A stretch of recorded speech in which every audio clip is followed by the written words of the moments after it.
आप सभी लोगों को मेरा प्रणाम। उस परमपिता परमेश्वर ने हम और आपको कितना कुछ दिया, कितना कुछ दिया, अनंत दिया, असीम दिया। हम संभाल नहीं सकते, इतना दिया। लेकिन उसके बावजूद भी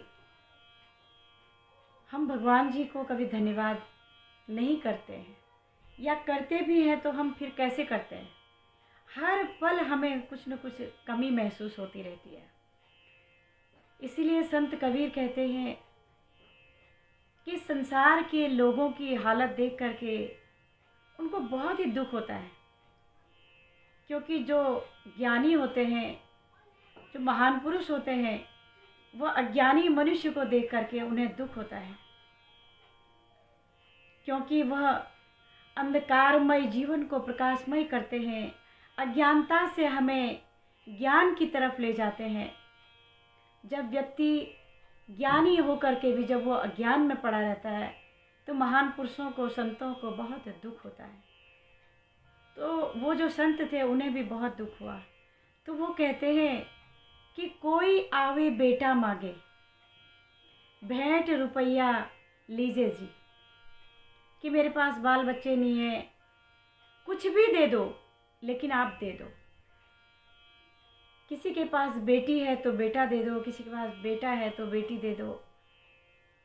मतलब मांगना ही मांगना है, चाहिए ही चाहिए। जो मिला है वो बहुत है, उसके लिए धन्यवाद नहीं करना है। लेकिन जो नहीं है, और चाहिए और चाहिए।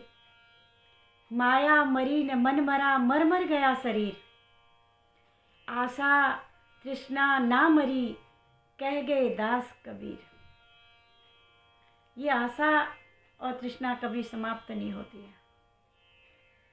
तो कहते कोई आवे बेटा मांगे, भेंट रुपया लीजिए जी। कोई आवे धन दौलत मांगे, सुनत गुसाई खीजे जी। कोई आवे दुख का मारा, हम पर कृपा कीजिए जी। अब देखो कैसे कैसे लोग आ रहे हैं। कोई धन के लिए आ रहा, कोई जीत के लिए आ रहा है, और कोई जो है अपने शरीर के दुख को दूर करने के लिए आ रहा है कि हमारे पर आप कृपा कीजिए, दया कीजिए, और हमें ये चीज़ चाहिए। संत महात्मा कहते हैं कि सांचे का कोई ग्राहक नहीं, ज्ञान का, साधना का ध्यान करने के लिए कोई नहीं आता, कोई नहीं मांगता कि मुझे आप ध्यान सिखा दो, मुझे आप साधना बता दो कि मैं भी उस शक्ति का ध्यान करना चाहता हूँ, मैं भी उस शक्ति को रूबरू होना चाहता हूँ, उसको महसूस करना चाहता हूँ। ये कोई नहीं मांगता। सांचे का कोई ग्राहक नहीं, झूठे जगत पे रिझे जी। संसार की झूठी संपत्ति, जितनी भी सारी चीजें हैं, जिसको भगवान शिव ने कहा कि स्वप्न तुल्य है पार्वती, सत्य तो केवल ईश्वर का ध्यान और भजन है, जो हम नहीं करते। हम क्या करते हैं?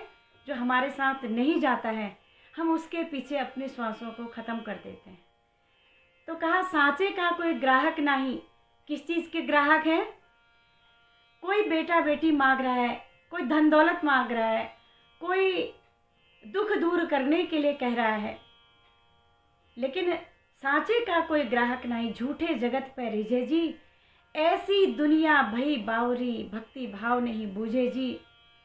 कहत कबीर सुनो भाई साधो, इन अंधों को क्या दीजिए जी। देखो कितनी बड़ी बात कह दी। अगर आज आप किसी से, सामने कोई आ रहा है, अगर आप उसको कहोगे कि तू अंधा है, तो मारा मारी हो जाएगी, झगड़ा हो जाएगा। लेकिन संत कहते हैं कि इनको दिखता क्यों नहीं? क्योंकि ज्ञान का नेत्र नहीं है। और इधर भगवान कृष्ण गीता में कहते हैं कि अर्जुन और कृष्ण आमने सामने खड़े हैं, लेकिन भगवान कृष्ण कहते हैं अर्जुन से, न तुमाम शक्य से, दृष्टुम मनन स्वचक्षुषा दिव्यम ददामि ते चक्षु पश्य मे योगमेश्वरम। कि अर्जुन, जो तुम मुझे ये देख रहे हो इन चरम चक्षुओं से, ये मेरा स्वरूप नहीं है। मुझे देखने के लिए मैं तुझे एक दिव्य नेत्र देता हूँ। वो कहीं बाजार में नहीं मिलता, कहीं दुकान में नहीं मिलता। आपको सारी चीज़ें, नश्वर पदार्थ आपको सब मिल जाएंगे। आप कितनी ही चीज़ें मांग लो आपको मिल भी जाएंगी। लेकिन आप किसी से श्वास मांग के देखिए, क्या आपको श्वास दे देंगे? अगर पति बहुत ज़्यादा प्यार करता हो, या पत्नी बहुत ज़्यादा प्यार करती हो, या बच्चे बहुत ज़्यादा प्यार करते हों, तो अगर हम एक दूसरे से श्वास मांगे तो क्या वो श्वास हमें दे सकते हैं? कभी भी नहीं। श्वास कौन देता है? वो परमपिता परमेश्वर। इसीलिए कहा, तुम्ही ने है बख्शी मुझे जिंदगानी, मगर तेरी महिमा को मैंने न जानी। गुनाहगार हूँ मैं, खतावार हूँ मैं, तुझे मुँह दिखाने के काबिल नहीं हूँ। तेरी मेहरबानी का है बोझ इतना, जिसे मैं उठाने के काबिल नहीं हूँ। तेरी मेहरबानी का, बहुत ही मेहरबानी है उसकी। हर पल शुक्रिया अदा करें, धन्यवाद दें उसे, प्रार्थना करें कि ईश्वर तुमने जो दिया है वो बहुत दिया है। अब हमारा मन जो है अपने चिंतन में लगाना, अपने ध्यान में लगाना। बड़े भाग्य से मनुष्य शरीर की प्राप्ति होती है, लेकिन इस शरीर को प्राप्त करके अगर हम ये सारी चीज़ें ही बटोरते रहें जो हम यहीं छोड़ जाएंगे, तो फिर हमारे हाथ कुछ नहीं लगेगा।